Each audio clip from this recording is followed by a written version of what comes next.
Hello friends, இன்றைக்கி ஜெர்மனியில் ஃப்ரீயாக இன்டர்நேஷ்னல் ஸ்கூல்ஸில் எப்படி சேர்த்துறதுங்கிற ஃபுல் இன்ஃபர்மேஷனையும் உங்களுக்கு இந்த வீடியோவில் நான் சொல்கிறேன். நான் ஃபஸ்ட்டு என் குழந்தைய சேர்த்தணும் அப்படின்னு நினைக்கிறப்ப நான் என்னென்ன தப்பு பண்ணினேன், நீங்கள் அதெல்லாம் எப்படி பண்ணக்கூடாது அப்படிங்கிறத ஷேர் பண்ணுறேன். ஏன்னா நான் எனக்கு நடந்தது உங்களுக்கும் நடக்கக்கூடாது. யாருக்காச்சும் ஒருத்தர் 2 பேர்த்துக்குனாச்சும் இந்த நான் சொல்கிற இன்ஃபர்மேஷன் யூஸ்ஃபுல்லாக இருக்கணுங்கிற ஒரே ஒரு காரணத்துக்கு தான் நான் ஷேர் பண்ணுறேன். இன்கம் லெவல் சப்ஸ்கிரைப் பண்ணாட்டினாலும் அட்லீஸ்ட் எனக்கு நான் வீடியோ போடுறதுக்காக மோட்டிவேஷன் லெவல் அளவுக்குனாச்சும் சப்ஸ்கிரைப் பண்ணிக்கோங்க ப்ளீஸ். ஸோ தட் நானும் நிறையா எனக்கும் கொஞ்சம் மோட்டிவேஷனாக இருக்கும் இல்லையா. நீங்கள் சப்ஸ்கிரைப் பண்ணிக்கிட்டிங்கன்னா உங்கள் கவுண்ட்டுக்கோசரம்னாச்சும் நான் டெய்லியும் ரிசர்ச் பண்ணி உங்களுக்காக நான் போடுவேன். ஃபஸ்ட் நெல்சன் மண்டேலா ஸ்கூலில் அப்ளிகேஷன் ஃபார்ம் ஃபில் பண்ணி கொடுக்கணும்.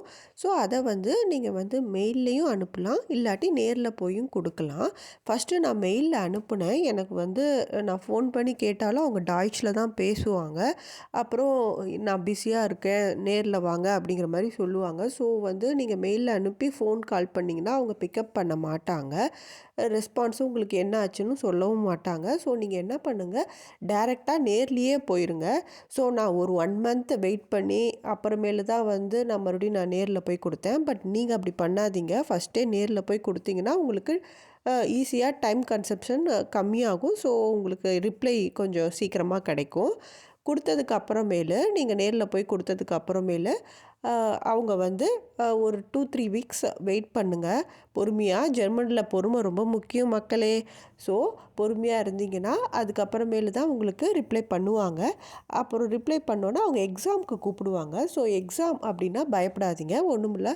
ஸோ நார்மலாக உங்கள் கிரேட் லெவலுக்கு இங்கிலீஷ் எக்ஸாம் தான் அவங்க டெஸ்ட்டு கொடுப்பாங்க. அது ஓரல் டெஸ்ட்டாகவும் இருக்கும், ரிட்டன் டெஸ்ட்டாகவும் இருக்கும். ரிட்டன் டெஸ்ட்டு தான் மேக்ஸிமம் இருக்கும். ஓரல் டெஸ்ட் லாஸ்ட்டு ஒரு 10 மினிட்ஸ் 20 மினிட்ஸ் தான் கொடுப்பாங்க. ஒன்ஸ் டெஸ்ட் கம்ப்ளீட் பண்ணதுக்கு அப்புறமேல அவங்க கரெக்ஷன் பண்ணுறதுக்கு ஒரு 3 டேஸ் போல் எடுத்துக்குவாங்க. ஸோ வித்தின் 1 வீக்கில் உங்களுக்கு மறுபடியும் மெயிலே ரிசல்ட் போட்டுருவாங்க, பாஸ் ஆர் ஃபெயில் அப்படின்னு சொல்லிட்டு.